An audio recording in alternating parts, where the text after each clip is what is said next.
Hi friends, இது Pankaj Nalabagam. First time நம்ம channel video பார்க்குறவங்க மறக்காமல் சேனலை சப்ஸ்கிரைப் பண்ணிக்கோங்க. இன்றைக்கி ஆயுத பூஜை ஸ்பெஷல் ரெசிபிஸ் பார்க்க போகிறோம். இவ்வளோ நாளாக நீங்கள் தொடர்ந்து பார்த்துட்டு வந்ததுக்கு ரொம்பவும் நன்றி.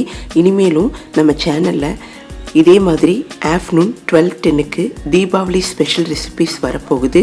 தினமுமே ஒரு ஸ்வீட் ஒரு காரம் அந்த மாதிரி ரெசிபிஸ் வரப்போகுது. முக்கியமாக பிகினர்ஸ்க்கு ரொம்பவே இந்த ரெசிபிஸ் ஹெல்ப்ஃபுல்லாக இருக்கும். மிஸ் பண்ணாமல் பாருங்கள். இன்றைக்கி ஆயுத பூஜை ஸ்பெஷல் ரெசிபிஸ் என்னென்ன பண்ணியிருக்கோன்றதை பார்க்கலாம் வாங்க.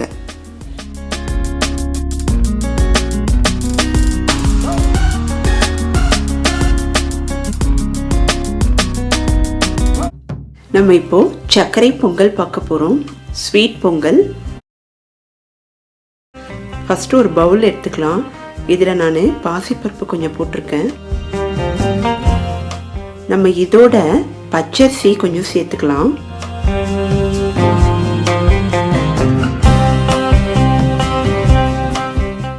இப்போ இதை 2-3 தடவை கழுவி ஊற வச்சிடலாம்.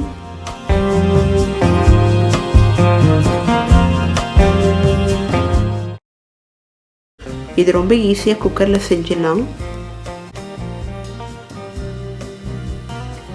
இப்போது கழுவியாச்சு, தண்ணியில் ஊற வச்சிடலாம். ஒரு குக்கர் பாத்திரம் எடுத்துக்கலாம்.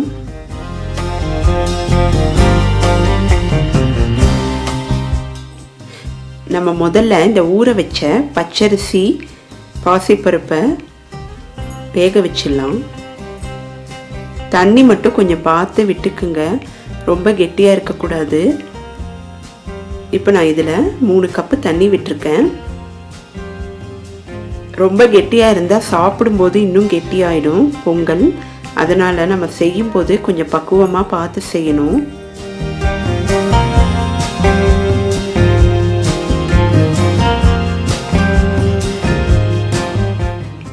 நாலு விசில் வச்சு இதை நல்லா வேக வச்சிடலாம்.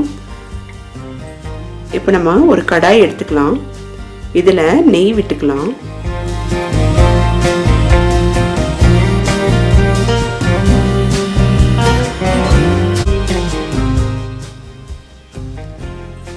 நம்ம இப்போ முந்திரி பருப்பு திராட்சை ரெண்டுத்தையும் நல்லா செவப்பாக வறுத்து எடுத்து வச்சுக்கலாம். முந்திரி பருப்பை சின்ன சின்னதாக 2-3 கட் பண்ணி போட்டுடலாம். சிம்மில் வச்சுக்கலாம். செவப்பாக வறுத்துடணும். இப்போ நான் இங்கே கருப்பு திராட்சை சேர்த்துருக்கேன்.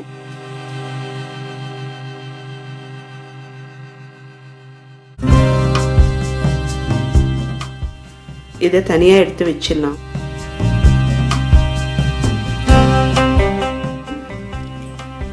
இதே கடாயில் தண்ணி விட்டுக்கலாம். நம்ம வெல்லத்தை நல்லா கரைச்சி வடிகட்டி எடுத்துடலாம்.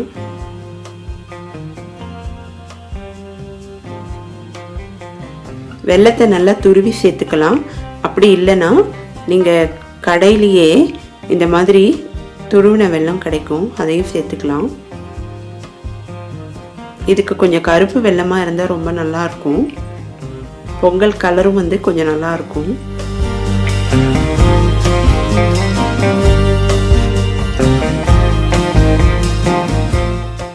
தண்ணியில் வெல்லமெல்லாம் நல்லா கரைஞ்சிடணும்.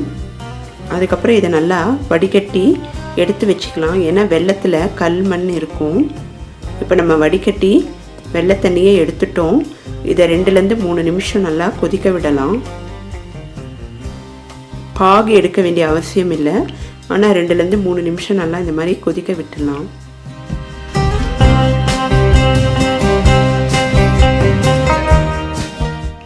இப்போ இதில் ஏலக்காய் தூள் சேர்த்துக்கலாம் வாசனைக்காக. நல்லா மிக்ஸ் பண்ணிக்கலாம்.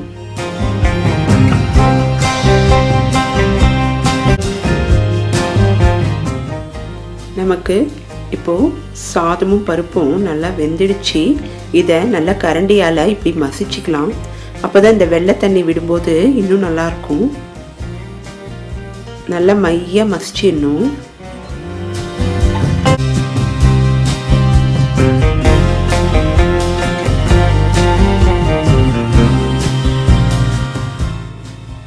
நம்ம வடிகட்டின வெள்ளை தண்ணியை விட்டு நல்லா கலந்துடலாம்.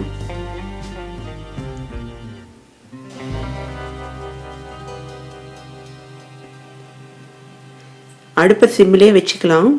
ஒரு 2லேருந்து 3 நிமிஷம் நல்லா இலக்கி கொடுக்கலாம். அப்போ தான் எல்லா இடத்துலையும் சீராக பரவும். இந்த டைமில் நீங்கள் வேணும்னா நெய் விட்டுக்கலாம், அப்படி இல்லைன்னா கடைசியில் நம்ம நெய் விட்டுக்கலாம்.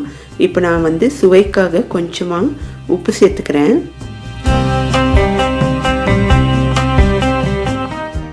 நல்லா மிக்ஸ் பண்ணி ஒரு 2லேருந்து 3 நிமிஷம் கொதிக்க விடலாம். கொஞ்சம் இலக்கின மாதிரி இருந்தால் தான் சாப்பிடும்போது நமக்கு டேஸ்ட்டாக கெட்டிப்பட்டு இருக்கும்.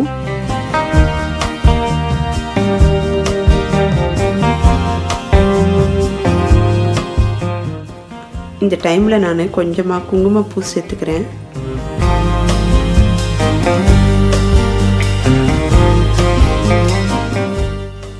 மிக்ஸ் பண்ணிடலாம்.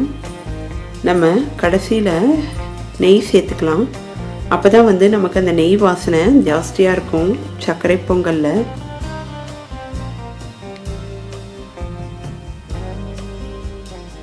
இப்போ நமக்கு சுவையாக சர்க்கரை பொங்கல் தயாராகிடுச்சு.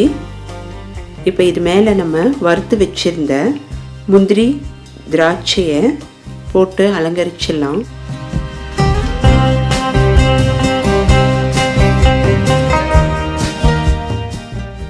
நெய்யும் அதிகமாக விடலை. உங்களுக்கு இன்னும் நெய் வேணும்னா கூட நீங்கள் இந்த டைமில் விட்டுக்கலாம். எப்போவுமே பொங்கல் பண்ணிவிட்டு மேலால் நெய் விட்டு சாப்பிட்டோன்னா நெய் வாசனையோட ரொம்ப நல்லாயிருக்கும். புளியோதரை ரெசிபி பார்க்க போகிறோம். இதை எப்படி ரொம்ப டேஸ்ட்டாக பண்ணலான்றதை பார்க்கலாம் வாங்க. இப்போ ஒரு கடாயில் கொஞ்சமாக எண்ணெய் விட்டுக்கலாம். இப்போ நம்ம புளியோதரைக்கு பொடி தயார் பண்ண போகிறோம். கொஞ்சம் பெருங்காயம் போட்டுக்கலாம்.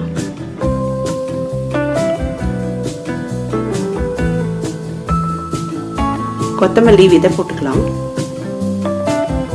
மிளகு போட்டுக்கலாம்.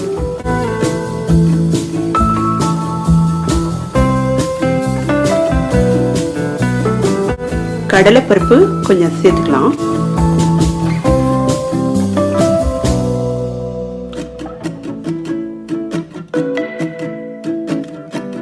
மிளகாய் வத்தல் சேர்த்துக்கலாம். கொஞ்சமா வெந்தயம் சேர்த்துக்கலாம்.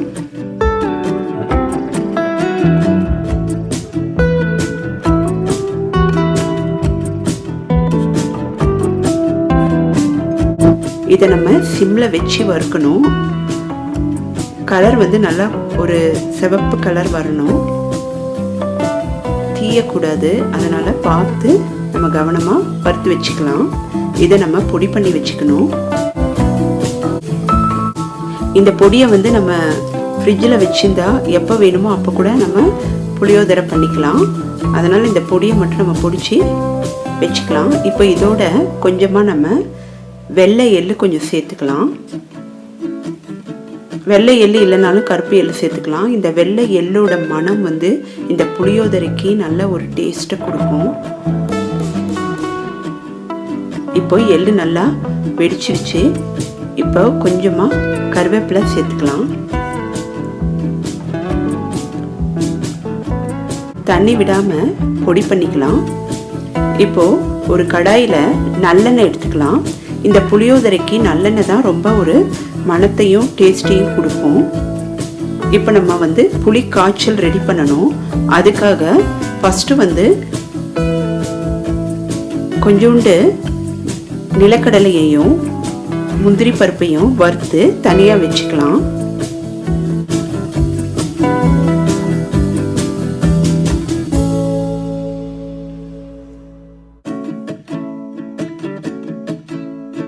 இப்போ நல்லெண்ணெய் விட்டுக்கலாம். இதில்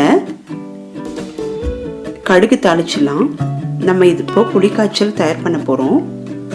கடுகு நல்லா வெடிச்சிருச்சு. இந்த டைமில் நம்ம மணிப்பருப்பு சேர்த்துக்கணும்.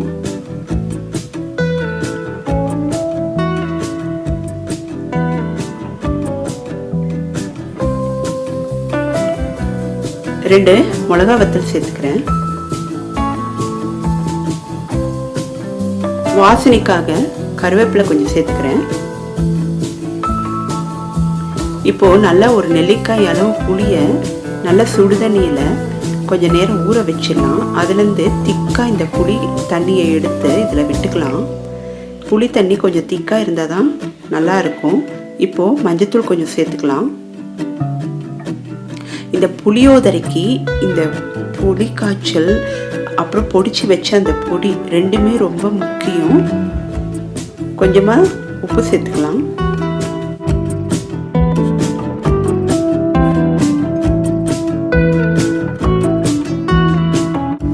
சாதம் கலக்கும் போது உப்பு தேவையான அப்போ சேர்த்துக்கலாம். இப்போ இந்த புளி தண்ணி நல்லா வற்றி நமக்கு ஒரு கெட்டியான பதம் வரும். இப்போ கொஞ்சமாக நான் வெல்லத்தூள் சேர்த்துக்கிறேன். ஒரு 5லேருந்து 10 நிமிஷம் நல்லா கொதிக்க விடணும். அந்த புளி தண்ணியில் இருக்கிற பச்சை வாசனையெல்லாம் போய்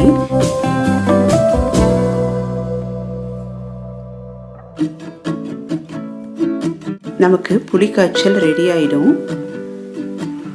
இப்போ நான் ஏற்கனவே ஆற வச்சிருந்த சாதத்தை இந்த கடாயில் போட்டிருக்கேன். நம்ம புளியோதரை தயார் பண்ணோம் அப்படின்னா சாதம் மட்டும் வெடிச்சிட்டா போதும்.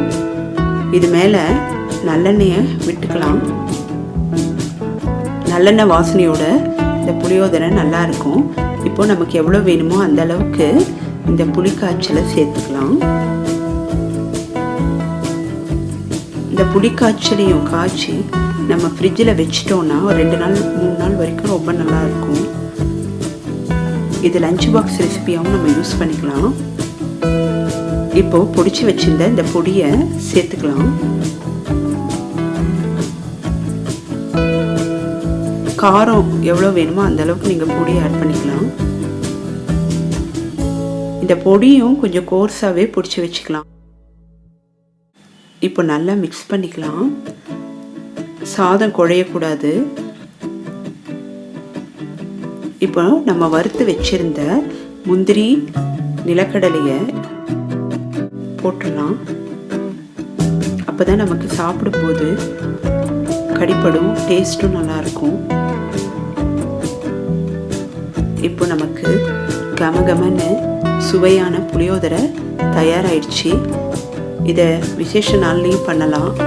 புரட்டாசி சனிக்கிழமையில் சுவாமிக்கு நைவேத்தியமாகவும் பண்ணுவாங்க. அடுத்து நம்ம செய்ய போகிறது வெள்ளை கொண்டைக்கடலை சுண்டல். இதை நல்லா கழுவி ஒரு 8 மணி நேரம் ஊற வச்சு குக்கரில் வச்சிடலாம்.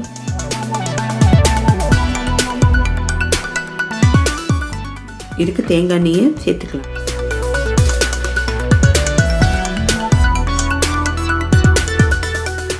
கடுகு தாளிச்சு கொட்டிடலாம்.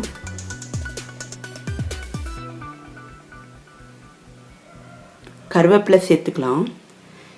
இந்த கொண்டைக்கடலை சுண்டல் எல்லாருக்கும் ரொம்ப பிடிக்கும். குழந்தைங்கள்லாம் ரொம்ப விரும்பி சாப்பிடுவாங்க. இப்போ வேக வச்ச வெள்ளை கொண்டைக்கடலையை இதோட சேர்த்துக்கலாம். இப்போ உப்பு சேர்த்துக்கலாம்.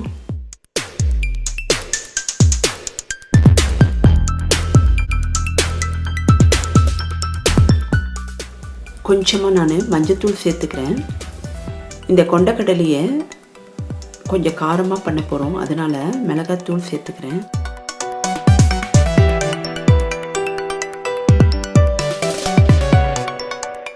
சிம்மில் வச்சு இதை நல்லா இந்த மாதிரி இலக்கி விட்டுட்டே இருக்கணும். அப்போது நல்லா கொண்டைக்கடலை சுண்டல் நமக்கு ரெடி ஆகிடும்.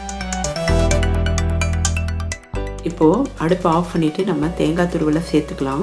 இந்த கொண்டைக்கடலையை வேக வைக்கும்போதே பெருங்காயத்தையும் சேர்த்துருக்கோம். அதனால் எந்த கேஸ்ட்ரிக் ட்ரபிளும் நமக்கு வராது. உடம்புக்கும் ரொம்ப நல்லது. எல்லாருக்கும் ரொம்ப பிடிச்ச கொண்டைக்கடலை சுண்டல் ரெடி ஆயிடுச்சு. இதை ஒரு நாள் சுவாமிக்கு நைவேத்தியமாக நம்ம படைக்கலாம்.